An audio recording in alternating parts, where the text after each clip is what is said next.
Learn to be super successful. Subscribe to my channel, Meathead. Looking at you this morning reminds me of when I was a guest of the Sovereign Fund, Chinese Sovereign Fund in Hunan Province during the 2008-9 financial fiasco. And we're on national television. And I had two minders, meaning two Chinese people who spoke fluent English that would stop me if I said anything too controversial. And I get to my normally within the first 60 to 120 seconds, I say some kind of joke to break the ice, so to speak. And nobody laughed. So I turned to my one minder on the left, and who was about 29, 30 years old, who really had aspirations of going up in the Chinese Communist Party. So I went through a couple of more PowerPoint slides, and then I said another. Nobody laughed.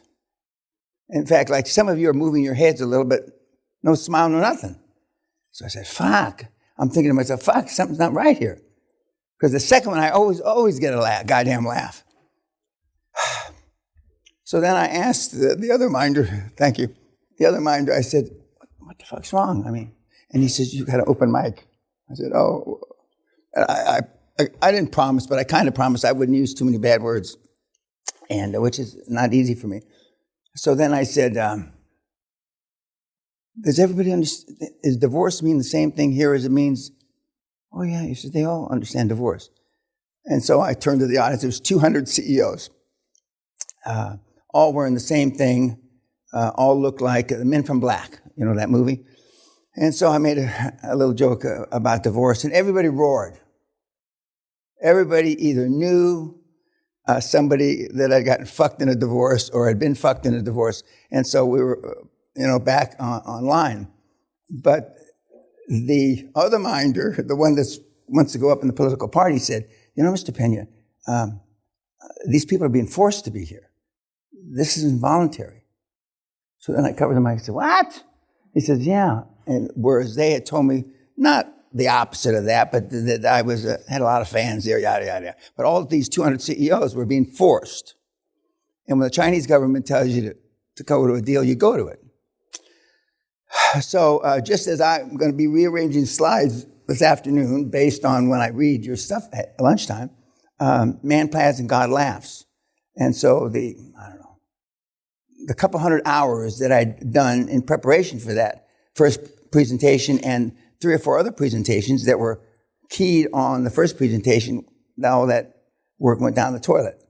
And so then I was scrambling around, and during the drinks parties, and the Chinese like to have drinks parties, I was getting there late, not because I was trying to make some sort of statement, but because I was rearranging all my stuff, because I had to put it from English to Mandarin, and I didn't understand a lot of the words.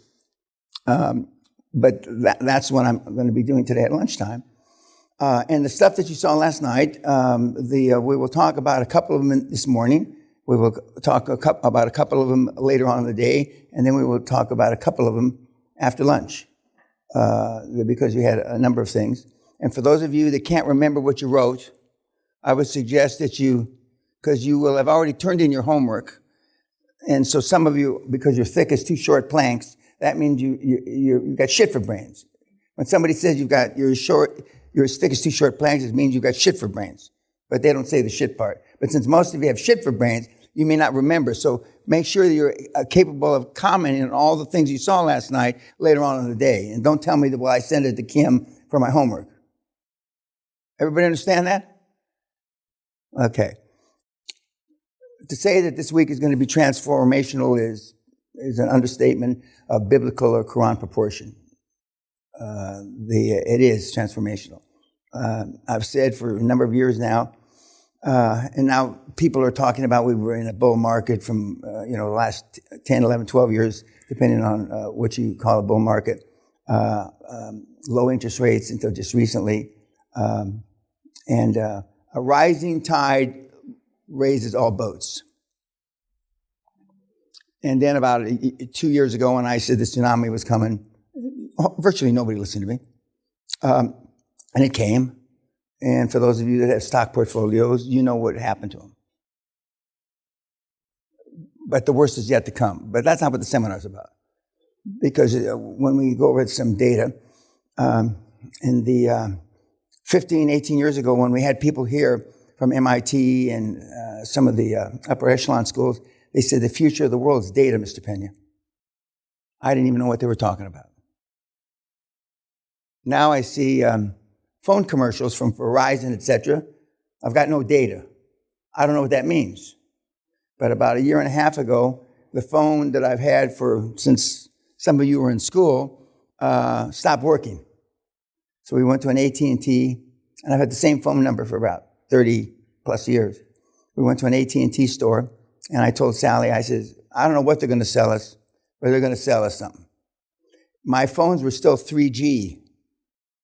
I don't know exactly what that means, but I know they didn't work. So by the time they got done giving us the upsells, they gave us, I got in the platinum this, the platinum that. The only thing I didn't get was a 3-day trip with the president of Horizon in his private jet. And I said, I don't want all that stuff. Well, you have unlimited data. I don't need any data, I told him, which wasn't right. I now realize that my alligator mouth overloaded my hummingbird ass yet again. So I don't need data. What's this? You can't operate. Anyway, to make a long story short, I have some amount of data, which I never run out of because I never use it. So, but it will be transformational. This is the greatest period, the last 10, 12 years, greatest transformation of wealth in the history of the planet. And now we've got 8 billion people, and 7.9 billion of them are scared shitless because they don't know what to do. Because all the things they did, yourself included, many of you, invested in portfolios, 401ks, I think is what they call them in America. I don't know what they call them here. I don't know if I have one. I don't have a pension plan. I get paid on a pension plan, I know. I'm not sure why I get paid on a pension plan. So I must have, at some point in time, 20, 30, maybe 50 years ago, invested in a pension plan, and they were trying to pay me since I was 55, then at 57, then at 60, then at 62, then at 65, and then finally at 75, I told my crack staff, and I say crack staff because sounds like crap. I told my crack staff, well, let them pay me and see what I get. So I now have at least one pension plan that I collect on since I'm 75. But all that traditional investment knowledge that you have is like you wiped your butt this morning. It's worthless. It's not even worthless. It's whatever transcends worthless. And I'm not sure if anything transcends worthless, but it's worthless. And I would ask you, how's your program worked out? Well, if your program has worked out, you wouldn't be here. You wouldn't be here, okay? Some of you in the audience, and I alluded to it last night, are not jealous of the QLA model, pissed off that you didn't hear about it earlier, pissed off because you're long in the tooth now and you think that, time has passed you by into the, as I said last night, we can get money back, but the one thing we can't get back, and at 77, I would say this, with my hand on where my heart was supposed to be, you can't get the time back. So you have to make as much use of the time as humanly possible. And when I say ASAP, I don't mean as soon as possible. I mean as soon as humanly possible. Some of the religious mentees I have would say as soon as divinely possible. But time waits for nobody. Time waits for nobody. We will have ample time to answer appropriate questions. We do not have time, and I will not make time, as I mentioned last night before I exited off the stage, for bullshit questions anymore. I have enough data, and the problem is, I call them still problems. I know the current vernacular is challenges. The current problem is not everybody assimilates information at the same pace. Because some of you are as thick as 2 short planks. And that's the way Those are the cards you were dealt. So we've got guys with 80, not guys, one guy with 80 IQ, who's made, roughly speaking, about 400 million pounds, plus or minus. And we've got a guy came during that same time frame, and you've heard me allude to him before, with 180 IQ, gifted, super gifted, that's made about 40 million pounds. Actually, he made euros. So we've got him from 40 or 80 to 180. We've got him from 13, a few weeks past his 13th birthday, to 77, my current age now, and everybody in between that has utilized this model successfully. And depending on what you characterize as generational wealth, generation is 20, 25 years supposedly, and the wealth that a family would accumulate during that time period. We do, and everything never goes right, but about 3 years, 30 months is probably the low end, to as much as 13 years. The two people that have taken the longest to figure out the model or believe the model or have faith in the model or have faith in themselves were both Germanic, one from Austria, one from Germany, and one in 12 years and one in 13 years. And then the shoe dropped, the penny dropped, whatever analogy or metaphor you want to use. They saw Jesus, I don't know what, but after 12 and 13 years respectively. I believe the 12-year one was because he was born with a golden spoon in his mouth, came from a very, very wealthy family in Austria. And he wasn't pressured.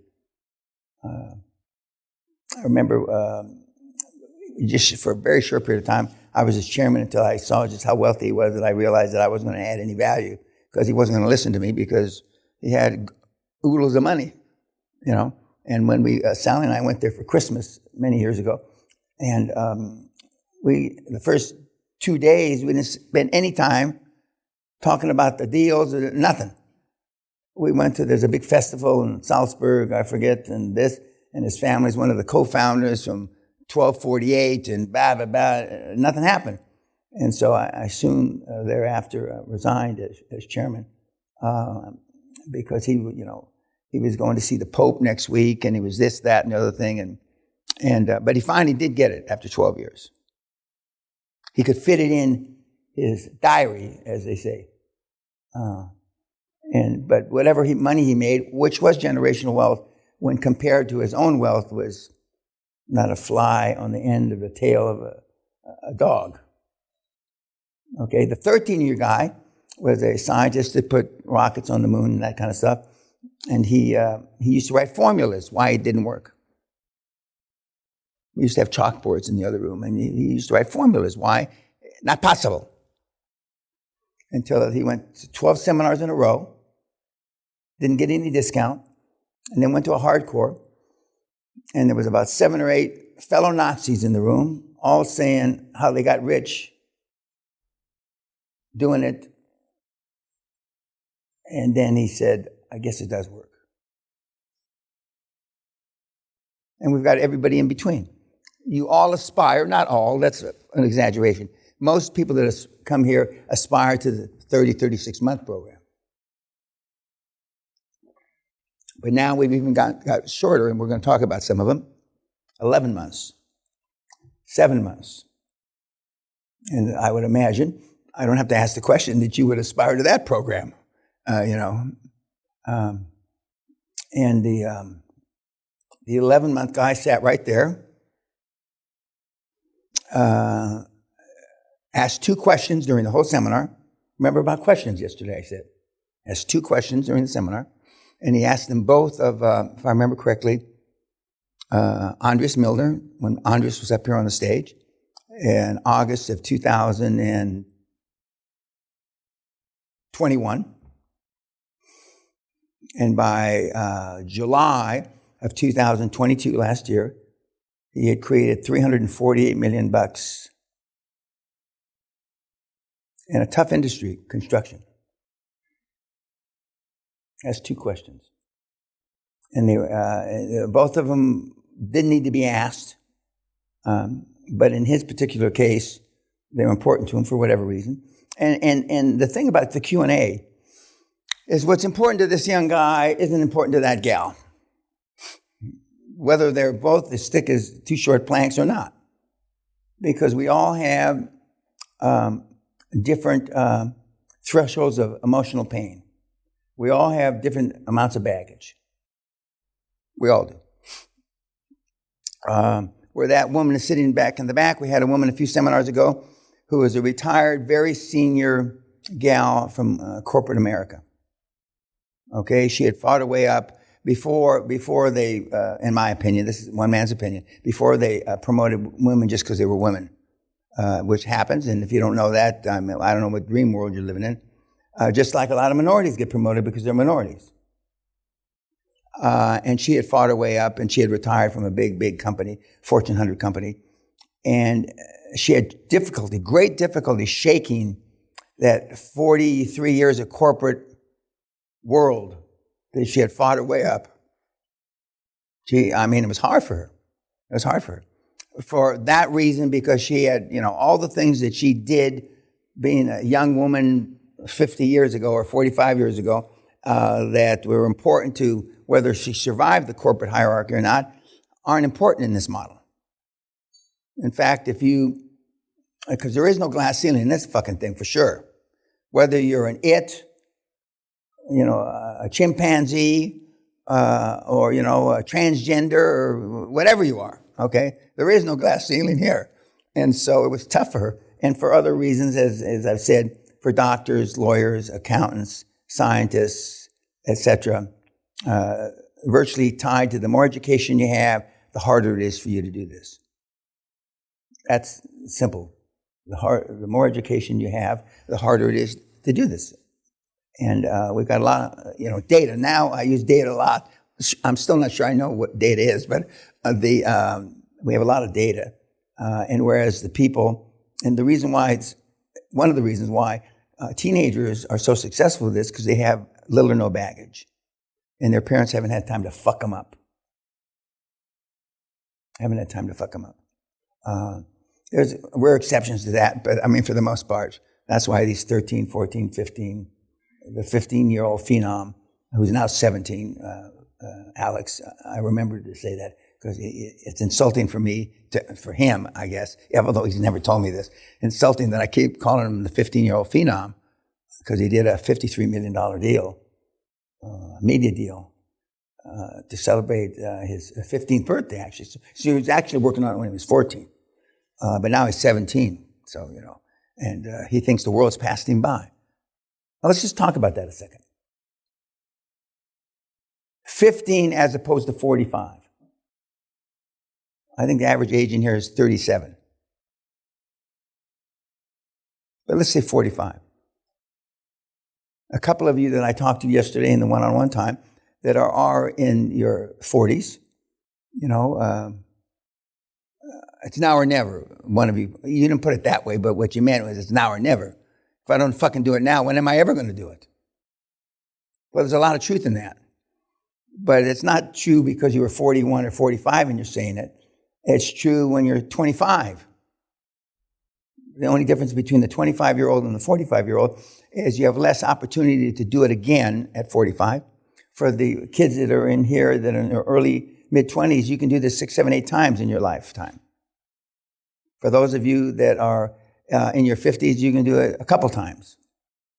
Not because you run out of time, you run out of energy. You're not running out of time with this. You're running out of energy. And even though I have, roughly speaking, probably more energy now than I did when I was 50, I'm an anomaly. But this is today's pills. I don't bring my shots and my peptides and all the other shit I do here. Back in the 90s, I did. We'd shoot up together. I don't do that anymore. It sends the wrong message. Okay? But you run out of energy. That coupled with the fact that even though you say you want to be billionaire, you make a couple $100 million and you're off to Tahiti dump your old lady, your 6 kids, and you're off to Tahiti with your girlfriend. That's just the way it is, kids. The girls are a little more level-headed. No, they're a lot more level-headed, not a little more level-headed. They may have a toy boy, as they say in this country, but they don't drop their husband of 60 years and give up their grandkids and kids. But they still may have mischief, as Sally would say, or larceny in their heart, but they're a little more, they cloak it more, I should say.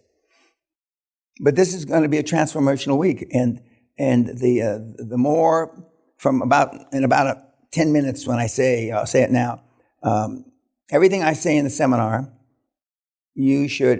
how does that affect me and how do I take action? How does that affect me? Not can it affect me? How? The reason most of you are in this room today is because you're interested in the why and not the how. In my 77 plus years, I've never asked why of anything.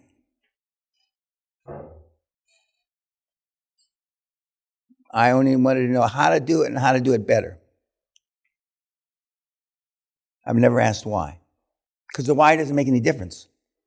And now in today's culture, it seems that the why is the only thing important.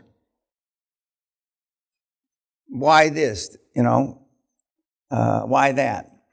Whereas, as you saw last night in The Founder, he just took action. He's selling malt machines, and then, we'll talk about it in some depth later.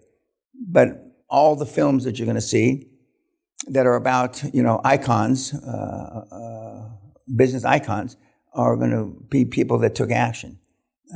Later on in the week, when we see a film about Steve Jobs, who, full disclosure, I used to know, he was a ruthless bastard. All these, you want the fame and fortune of these guys and gals, but you're not willing to make the sacrifices. You never equate Henry Ford, the first Henry Ford, with the sacrifices he made. You never equate Carnegie's or the Rockefellers or the more current day, the Musks, the Gates, etc., with the sacrifices they made. You just all talk or aspire to or endear their wealth, and more importantly, what they did with their wealth. We have a few people in the audience, as we do at every seminar, that are save the world kind of people. That's terrific. I don't give a fuck about the world myself, but I mean, that's fine. And so vicariously, I live through your action. Go out, make a shit ton of money, and go change the world. But right now, and we haven't done the data for 2022, but through 2021, about 95% of the Save the Worlds that come through here didn't do a fucking thing for the world when they got rich. Now, why is that? One, it's vogue to talk about saving the world, isn't it? You're not going to get in a fist fight other than the cocktail parties I go to if you're a save the world person. Because it's the PC thing to say. And most of those PC people, I'd ask them, or you can ask them, how's your program worked out? When I was growing up, and my father used to beat me like a rented mule, and we'd have the family get together normally at Thanksgiving and Christmas. And I when I was about 12 or 13 years old, I made an impassioned plea at a family gathering. Why do we have to see each other so close together? Thanksgiving and Christmas. Okay? And then when some of my cousins married Jews and Muslims, we had other things to celebrate in addition. But I used to ask, why? I mean, we just saw you fucking 5 weeks ago. What do we need to see you again? And at those gatherings, my dad's older brother and sister, he was one of 7, he was the youngest, would say invariably when they had more to drink, because everybody was afraid of my father. I was not the only person on the planet afraid of my father. If he was smart, you feared him because he did ugly things. But his sister would say, Manny, aren't you being rough on Danny? Well, first Danny's here, and but aren't you being rough on him, too rough on him? And he would, his retort would be, well, how's your program working out with your heroin laden crack whore daughter? Now, those are interesting words to say. I don't remember if it was Christmas or Thanksgiving. But you've never heard those words, probably, at Christmas or Thanksgiving or Hanukkah or whatever the fuck you celebrate. And then a little later on, his brother, Uncle Al,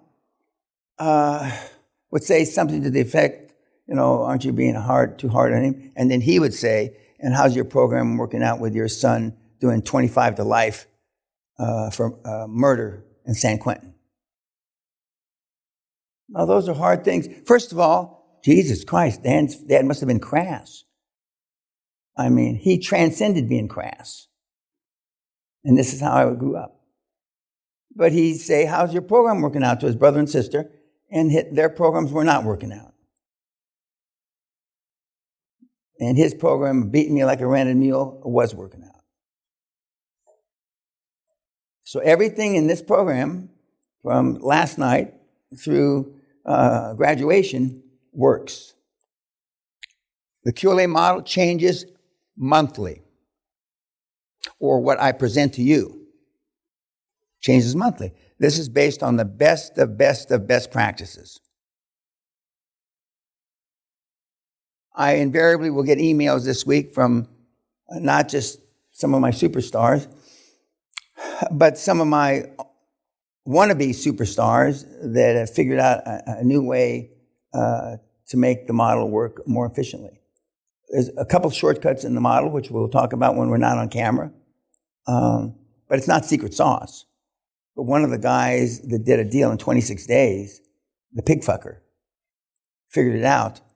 And he allegedly, theoretically, ostensibly, was as thick as two short planks.